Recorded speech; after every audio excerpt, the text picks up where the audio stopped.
Breaking news. 13 ఏళ్ల అమ్మాయిని 40 సంవత్సరాల వృద్ధుడికిచ్చి పెళ్లి చేసిన ఒక దుర్మార్గమైన ఘటన గురించి ఇప్పుడు మీరు వినబోతున్నారు. ఆ అమ్మాయి వయసు 13 సంవత్సరాలు, 8వ తరగతి చదువుతోంది. ఆమెను పెళ్లి చేసుకున్న వృద్ధుడి వయసు 40 సంవత్సరాలు. 13 సంవత్సరాల బాలికను 40 సంవత్సరాల వృద్ధుడికిచ్చి కట్టబెట్టిన దుర్మార్గమైన ఘటన షాద్నగర్లో చోటు చేసుకుంది. ఈ ఘటనపై పోలీసులు ఫిర్యాదు కూడా చేశారు. ఆ అమ్మాయి 8వ తరగతి చదువుతోంది. పెళ్లి చేసి అత్తారింటికి పంపించాలని చూశారు. కానీ ఆ అమ్మాయి స్కూల్కి వెళ్ళిన తర్వాత టీచర్ దగ్గరికి వెళ్ళి ఏడ్చింది. నాకు చదువుకోవాలని ఉంది, బలవంతంగా ఒక ముసలాడికి ఇచ్చి పెళ్లి చేసి నన్ను అత్తారింటికి వెళ్ళమంటున్నారు, నేను వెళ్ళలేను టీచర్ అని ఆ టీచర్ దగ్గరికి వెళ్ళి ఏడ్చింది. అదిగో చూడండి ఒకసారి, అదిగో పెళ్ళి. వాడే 40 సంవత్సరాల పైబడిన ముసలాడు. అరే, నీ మనవరాల వయసు ఉంది కదరా బాయ్, ఆమెను చేసుకోవాలని ఎట్లా అనిపించింది నీకు? నీ మనవరాల వయసు ఉంది కదా, ఆమెను చేసుకోవాలనిపించిందా? చూడండి ఒకసారి, అదిగో తలంబ్రాలు పోసుకుంటూ ఉన్నారు. పెళ్ళి పెద్దల సమక్షంలో దండలేసి 3 ముళ్ళు వేసి తలంబ్రాలేసి ఆ ఒడిలో పసుపు తలంబ్రాలు పట్టుకొని ఆ అమ్మాయి పక్కన మనవరాల వయసు కదా 13 సంవత్సరాలు, వీని వయసు 40 సంవత్సరాలు. 40 సంవత్సరాల వృద్ధుడికి 13 సంవత్సరాల బాలిక కావాల్సి వచ్చిందిరా భయ్ నీకు? అసలు తల్లిదండ్రులారా, అమ్మాయిని కన్నా తల్లిదండ్రులారా, ఆ వృద్ధుడికి ఇచ్చి పెళ్లి చేసి అమ్మాయి గొంతు కొయ్యాలని ఎలా అనిపించింది? సిగ్గులేదా? ఆ పెళ్లికి హాజరైన జనాలకు సిగ్గులేదా? మనవరాలు వయసున్న ఒక బాలికను తీసుకొచ్చి ఒక ముత్తాత వయసున్న వాడికి ఇచ్చి పెళ్లి చేస్తుంటే ఇది తప్పు, అమ్మాయి గొంతు కోస్తున్నాం, ఇది దారుణం అని చెప్పే ధైర్యం లేదు అక్కడ. పెళ్లి చేసిన వాళ్ళెవరు? ఆ పెళ్లికి మంత్రాలు చదివింది ఎవరు? ఆ పెళ్లికి అక్షింతలేసింది ఎవరు? ఆ కళ్ళజోడు పెట్టుకుని అక్కడ కనిపిస్తుంది ఎవరు? అటుపక్కన కనిపిస్తున్న ఆ మహిళలు ఎవరు? అరే అమ్మ, మీ బిడ్డ గొంతుకోయాలని ఎలా అనిపించింది? చూడండి ఒకసారి, అదిగో ముక్కు పచ్చలారని 13 సంవత్సరాల బాలిక, 8వ తరగతి చదువుతున్న బాలిక, స్కూల్కి వెళ్ళి తోటి పిల్లలతో హాయిగా చదువుకుంటూ చెంగు చెంగున ఎగురుతూ ఆడుకునే బాలిక ముసలాడి పక్కన పడుకోవాలరా? ఆమె గొంతు కొయ్యాలని చూసారా? కాటికి కాలు చాచిన వయసులో 13 సంవత్సరాల బాలికను పెళ్లి చేసుకోవాలని ఎట్లా అనిపించిందిరా భయ్ నీకు? అమ్మాయి గొంతుకోసారి చూసారా? అవి ఒక 13 ఏళ్ల బాలిక మెడలో 3 ముళ్ళు వేసి గొంతు కోస్తున్న దృశ్యాలు ఇప్పుడు మీరు చూస్తూ ఉన్నారు. ఈ ఘటన ఎక్కడో జరగలేదు. ఈ ఘటన రంగారెడ్డి జిల్లా నందిగాంలో చోటు చేసుకుంది. 13 ఏళ్ల బాలికకు వివాహం చేశారు. ఆ బాలికను అత్తారింటికి పంపించడానికి ప్రయత్నం చేస్తుంటే స్కూల్ టీచర్ దగ్గరికి వెళ్ళి స్కూల్ టీచర్ దగ్గర ఏడ్చింది. నాకు మా వాళ్ళందరూ పెళ్లి చేశారు, నన్ను ఆ తాత కూడా వెళ్ళమని అంటూ ఉన్నారు, నాకు చదువుకోవాలనిపిస్తోంది, నా తోటి విద్యార్థులతో ఆడుకోవాలనిపిస్తుంది టీచర్, నాకు ఏడుపు వస్తుంది అని టీచర్తో అంటే ఒక్కసారిగా షాక్కు గురైంది ఆ టీచర్. అవాక్కైన టీచర్ పోలీసులకు ఫిర్యాదు చేస్తే పోలీసులు వచ్చి మొత్తం లోపలైతే మొదలుపెట్టారు వీళ్ళందరినీ. అరే, మైనార్టీ తీరక ముందు పెళ్లి చేస్తే పైకి ఇక్కడ ఇంకోటి చూసుకోండి, పోక్సో. అమ్మాయి 13 సంవత్సరాల బాలిక, అమ్మాయిని పెళ్లి చేసుకుంటే ఆ పెళ్లి చేసిన వాళ్ళందరి పైకి పోక్సో చట్టం కింద లోపల ఉంటారు, జీవితాంతం కటకటాల్లోనే ఉంటారు. తెలుసా మీకు? అరే, ఎవరికి తెలియదు అనుకుంటున్నారు? 13 ఏళ్ల బాలికకి పెళ్లి చేసి అత్తారింటికి పంపించేసి ఎంత తీసుకున్నారు? ఆ వృద్ధుడి దగ్గర ఎంత డబ్బులు తీసుకున్నారు? మంత్రాలు చదివే పంతులు గారు, మీకైనా తెలియాలి కదా, అక్కడ పెళ్లి చేయకూడదు గుళ్ళో చేసినట్టున్నారు అక్కడ. మరి ఏ గుడి దగ్గర చేశారో అక్కడ చూడండి, అదిగో బ్లర్ చేసాం. 13 సంవత్సరాల బాలికకి చీర కట్టి ఆమె గొంతుకు వస్తారా? ఈ ఘటన గురించి మీరేమనుకున్న ఒకసారి కమెంట్ చేయండి. మా ప్రతినిధి శంకర్ ఉన్నారు పూర్తి సమాచారం అందించడానికి. శంకర్, దుర్మార్గం ఇది. గతంలో ఎవరికైనా గుర్తుందా బాల్య వివాహాలు ఎప్పుడు చేస్తారు? గతంలో కొన్ని సంవత్సరాల క్రితం బాల్య వివాహాలు ఇలాగే జరిగాయి. వాటిని రూపుమాపుకుంటూ వచ్చాం, ఎన్నో పోరాటాలు చేశాం, చట్టసభలు ఎన్నో చట్టాలు చేశాం. ఇటీవలి కాలంలో కూడా మనం అబ్బాయి వయసు అమ్మాయి వయసు గతంలో 18, 21 ఉండేది, ఇద్దరికి కూడా 21 సంవత్సరాలు చేశాం. 21 సంవత్సరాల ముందు పెళ్లి చేస్తే వాళ్ళని చట్ట ప్రకారం శిక్షించే అవకాశం ఉంటుంది. మరి ఇప్పటికీ బాల్య వివాహాల ఎక్కడది? రంగారెడ్డి జిల్లాలో మన హైదరాబాద్ దగ్గరలో బాల్య వివాహం. చూడండి ఒకసారి, ఆ వ్యక్తిని చూసి మీరు కమెంట్ చేయండి. అబ్బా, ఆ వ్యక్తిని చూసి మీరు కమెంట్ చేయండి. అదిగో ఆ అమ్మాయి బ్లర్ చేసాం, ఎందుకంటే అమ్మాయి డీటెయిల్స్ ఇవ్వాలని అనుకోవట్లేదు. కానీ ఇలాంటి దుర్మార్గమైన ఘటన, 40 ఏళ్ళ వయసు, 13 ఏళ్ళ వయసు. అరే నీ వయసులో సగం కూడా లేదా అమ్మాయికి? నీ వయసులో సగం ఉన్న అమ్మాయిని నువ్వు పెళ్లి చేసుకున్న చట్టరీత్యా నేరం ఏది? బాల్య వివాహాలు చట్టరీత్యా నేరం, నైతికంగా దారుణం, దుర్మార్గం. కన్న తల్లిదండ్రులారా, 13 ఏళ్ల బాలిక మీకు భారం అయిపోయిందా? ఓ తల్లిదండ్రులారా, ఆ 13 ఏళ్ల బాలిక మీకు భారం అయిపోయిందా?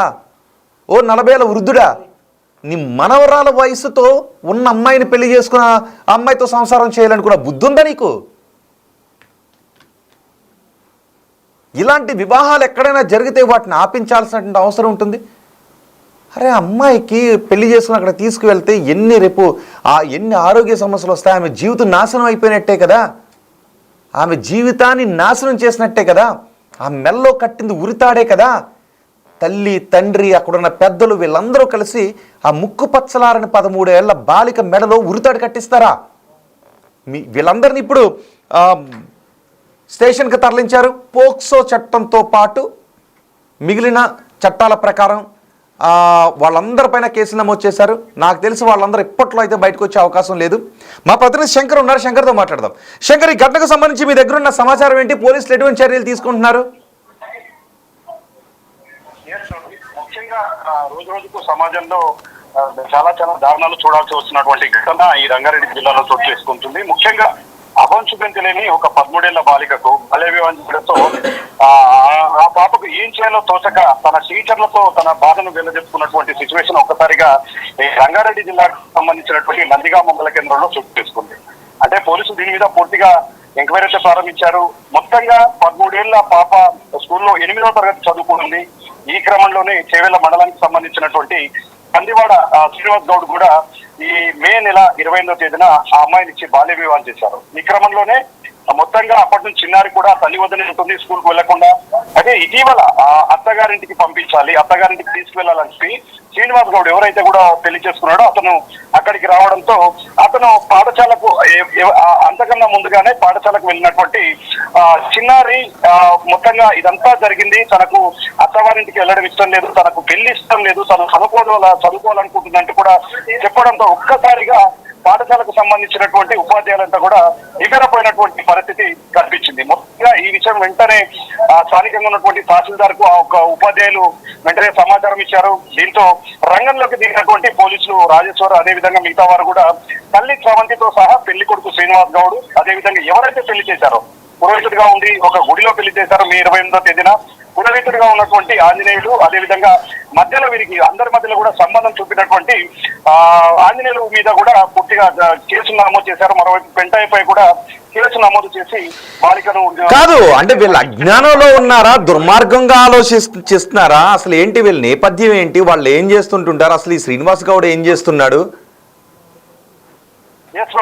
వాస్తవంగా ఇట్లాంటి సిచ్యువేషన్ నిజంగా ఇదంతా చాలా దారుణమైన అంశంగానే చెప్పవచ్చు. ఈ సొసైటీలో మహిళలకు ఒకవైపు గౌరవం ఇస్తున్నారని చెప్తున్నప్పటికీ చాకోట్లకు కూడా ఒకవైపు మూఢనమ్మకాల వల్ల, ఒకవైపు చదువులు చదివించకూడదు, ఇంటికే ఒక మహిళను పరిమితం చేయాలి. ఇలాంటి క్రమంలో ఒక 13 ఏళ్ల చిన్నారిని ఇంత దారుణంగా అంత చిన్న వయసులో పెళ్లి చేయడం, దానికి పక్కన ఉన్న వారంతా కూడా పూర్తిగా మద్దతు ఇవ్వడం అనేది చాలా దారుణమైన విషయం అనే చెప్పాలి. ఎందుకంటే చిన్న పిల్ల 13 ఏళ్ల పిల్ల 8వ తరగతి చదువుకుంటుంది, అమ్మ ఎంతో ఉజ్వల భవిష్యత్తు ఉంది, ఆ అమ్మాయికి చదువు అంటే చాలా ఇష్టం. అభం శుభం తెలియని చిన్నారి, అంటే పెళ్లి అనే ఒక ప్రస్తావన, పెళ్లికి సంబంధించి ఆమె పూర్తిగా మీనింగ్ తెలియనటువంటి ఒక వయసులో నిర్దాక్షిణ్యంగా వారంతా కూడా ఈ విధంగా ఆమెను పెళ్లి చేయించడం.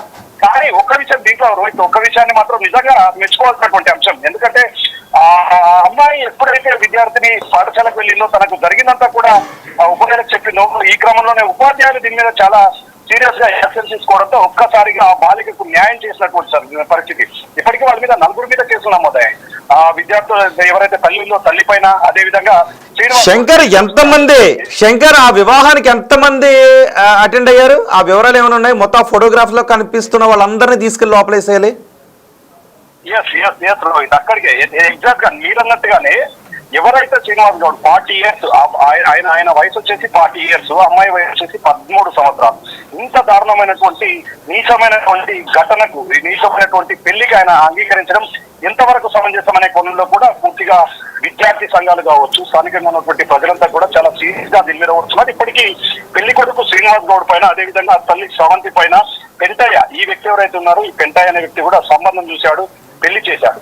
అదేవిధంగా కమ్మరి ఆంజనేయులు, అంటే ఇతను ఆంజనేయులు అనే వ్యక్తి గుడిలో పూజారి, పంతులు, ఈయన కూడా వాదించలేదు. అంటే 13 ఏళ్ల పిల్లకు పెళ్లి చేయడం చట్టరీత్యా నేరం అని చెప్పి పంతులు కూడా ఎక్కడ చెప్పలేదు. సంబంధం చూసిన వ్యక్తి ఎవరి స్వార్థం వాళ్ళు చూసుకున్నారు. ఒకవైపు తల్లి తన బిడ్డకు పెళ్లి చేసే చాలని చెప్పి ఒకవైపు తల్లి చూసుకుంది, మరోవైపు పంతులు తనకు కట్నకాలుకలు ఇచ్చే చాలు, తనకు ఒక పూజారిగా తను ఏం చేస్తానో ఆ కార్యక్రమానికి సంబంధించినటువంటి డబ్బులు ఇస్తే చాలని ఒకవైపు అనుకున్నాడు. 40 years ఉన్నటువంటి శ్రీనివాస్ గౌడ్ మాత్రం తనకు పెళ్లి కాలేదు, ఒక అమ్మాయి దొరికింది అనుకున్నాడు. కానీ ఇంత నీచమైన సంస్కృతికి దిగజారడం అనేది చాలా దురదృష్ట సంఘటన అని చెప్పి కూడా శంకర్, అదే సమయంలో నిజానికి వీళ్ళు అంటే హైదరాబాద్కి కోతవేటు దూరంలో, రాజధానికి కోతవేటు దూరంలోనే ఇలాంటి దుర్మార్గమైన ఆలోచన ధోరణితో ఉన్నారు అంటే వాళ్ళ ఊళ్ళో ఇంకా బాల్య వివాహాలు జరుగుతున్నాయా? అసలు వాళ్ళ ఊళ్ళో ఏం జరుగుతుంది? నిజానికి ఒకవేళ వాళ్ళ ఊళ్ళో ఇలాంటి దుర్మార్గమైన ఆచారాలు ఉంటే జిల్లా కలెక్టర్, రెవెన్యూ యంత్రాంగం, వీళ్ళందరూ ప్రభుత్వ యంత్రాంగం అక్కడికి వెళ్ళి ఒకసారి ఏం జరుగుతుందో సెర్చ్ చేయాల్సిన అవసరం కూడా కనిపిస్తోంది. ఎప్పుడైతే దీనికి సంబంధించినటువంటి అంశం తెర మీదకి వచ్చిందో దీని మీద జిల్లా కలెక్టర్ కూడా చాలా సీరియస్ గా అయినట్టుగా మనకు సమాచారం అందుతుంది. ఎందుకంటే ఇంత దారుణమైన సంఘటన, ఒకవైపు నందిగామ రంగారెడ్డి జిల్లా అనేది ఎక్కడో నల్లమల్ల అటవీ ప్రాంతంలోనో లేదో మారుమూల గ్రామంలోనో అట్లాంటి చోట ఉండేది కాదు. ఈ నగరానికి కూతవేటు తీరంలో ఈ నందిగామ మండలం ఉంది. ఇట్లాంటి చోట ఇలాంటి దారుణం చోటు చేసుకోవడం నిజంగా ప్రభుత్వ అధికారులు సైతం కూడా ఒకవైపు దీని మీద చాలా సీరియస్ గా ఉన్నారు. ఇప్పటికి సంబంధించి ఆ ఊర్లో గతంలో ఇంకా ఇలాంటివి ఎక్కడైనా చోటు చేసుకున్నా, ఎక్కడైనా చదువుకునే విద్యార్థులకు సంబంధించి, చిన్నారులకు సంబంధించి బలవంతంగా బాల్య వివాహాలు చేశారు. ఈ క్రమంలో మొత్తం కూడా తీగలాగుతున్నారు. అంటే ఇంకా ఎవరైనా ఉన్నారనే కోణంలో కూడా పూర్తి స్థాయి విచారణ అయితే చేపడుతున్నారు. ఏది ఏమైనప్పటికీ ఇప్పటికి నలుగురిని అదుపులోకి తీసుకోవడంతో పాటు అమ్మాయిని సఖీ కేంద్రానికి తరలించారు. అమ్మాయికి సంబంధించి బాగోగులు చూసుకుంటాము, ఖచ్చితంగా అమ్మాయిని చదివించి ఒక ప్రయోజకురాలను చేస్తాము, అమ్మాయి లక్ష్యానికి పూర్తిగా మేము అండగా ఉంటామని చెప్పి కూడా అక్కడ ఉన్నటువంటి ప్రభుత్వ అధికారులు కూడా చెప్తున్నారు. మొత్తం ఓవరాల్ చూస్తే ఈ ఎపిసోడ్ అంతా కూడా ఉమ్మడి జిల్లాకు సంబంధించినటువంటి చాలా చోట్ల కూడా ఇట్లాంటి ఘటనలు చోటు చేసుకుంటున్నాం. ఒకవైపు భర్తలను చంపుతున్నటువంటి భార్యలు కావచ్చు, మరోవైపు రకరకాల కోణాలు జరుగుతున్నాయి. కానీ ఇట్లాంటి టైంలో చిన్నపిల్ల, ఆపం శుభం తెలియని ఆడపిల్లను నిర్దాక్షిణ్యంగా, ఇష్టం లేకుండా, పెళ్లి అనే పదానికి అర్థం తెలియకుండా ఉన్నటువంటి వయసులో ఈ దారుణానికి చోటు చేసుకోవడం ఏంటంటే కూడా స్థానికంగా చర్చ మొదలైంది. రైట్ శంకర్, రంగారెడ్డి జిల్లాలో జరిగిన ఒక దారుణమైన పెళ్లిది. 13 సంవత్సరాల ముక్కు పచ్చలారని బాలికను, 8వ తరగతి చదువుతున్న ఆ బాలికను 40 సంవత్సరాల తాత వయసున్న వృద్ధుడు పెళ్లి చేసుకుని కాపురానికి తీసుకువెళ్ళాలని అనుకున్నాడు. అయితే ఆమె టీచర్ల దగ్గరికి వెళ్ళి ఏడవటంతో నేను పెళ్లి ఇష్టం లేదు, నా తల్లిదండ్రులు బలవంతంగా చేశారు, నాకు చదువుకోవాలని ఉంది, ఆడుకోవాలని ఉంది అని చెప్పడంతో ఒకసారిగా టీచర్లు కూడా అవాకయ్యారు. ఉపాధ్యాయుల చొరవతో ఈ దారుణ ఘటన వెలుగులోకి వచ్చింది. మొన్న కూడా మనం చూసాం, ఒక భర్తను నదిలోకి తోసేసింది ఒక భార్య. అయితే ఆ భార్య మైనర్ అని కూడా తెలిసింది. అంటే మైనార్టీ తీరకముందు పెళ్లిళ్ళు చేసినా కూడా ఇలాంటి అనార్థాలు జరుగుతూ ఉంటుంటాయి. తెలిసి తెలియని వయసులో పెళ్లి చేసి ఆ అమ్మాయిని వదిలించుకోవాలని ఎలా అనుకున్నారు తల్లిదండ్రులారా? ఆ అమ్మాయిని 13 సంవత్సరాల వయసులోనే ఆ అమ్మాయి మెడలో పసుపు తాడు కట్టించి చంపేయాలని చూసిన తల్లిదండ్రులు నేరస్తుడు, అక్కడ మంత్రాలు చదివిన పంతులు నేరస్తుడు, ఆ పెళ్లి చేసుకున్న వ్యక్తి, ఆ పెళ్లి సంబంధం చూసిన వ్యక్తులు, పెళ్లికి హాజరై అక్షింతలు వేసిన వీళ్ళందరూ కూడా నేరస్తుడు. వీళ్ళందరినీ కూడా పోక్సో చట్టం కింద తీసుకువెళ్ళి లోపల వేసేయాల్సిన అవసరం ఉంది. అంతేకాదు వాళ్ళ ఊళ్ళో ఏం జరుగుతోంది, అసలు 13 ఏళ్ల బాలికకు పెళ్లి చేయాలి అనే దుర్మార్గమైన ఆలోచనతో వాళ్ళు ఎలా జీవిస్తున్నారు అక్కడ? అంటే ఆ ఊళ్ళో ఇంకా అనాగరికమైనటువంటి ఆలోచనలతో ఉన్నారా? రెవెన్యూ యంత్రాంగం వాళ్ళ ఊరికి వెళ్ళి అక్కడ బాల్య వివాహాలు జరుగుతున్నాయేమో ఎంక్వైరీ చేయాల్సిన అవసరం కూడా ఉంది. ఈ ఘటన గురించి మీరేమనుకుంటూ ఉన్నారు? ఆ ముసలాడు పక్కన ఆ బాలికను చూస్తూ ఉంటే మీకేమనిపిస్తుంది? వాళ్ళకి ఎటువంటి శిక్షలు వేయాలనిపిస్తుందో మీ అభిప్రాయాన్ని కమెంట్ బాక్స్లో తెలియచేయండి.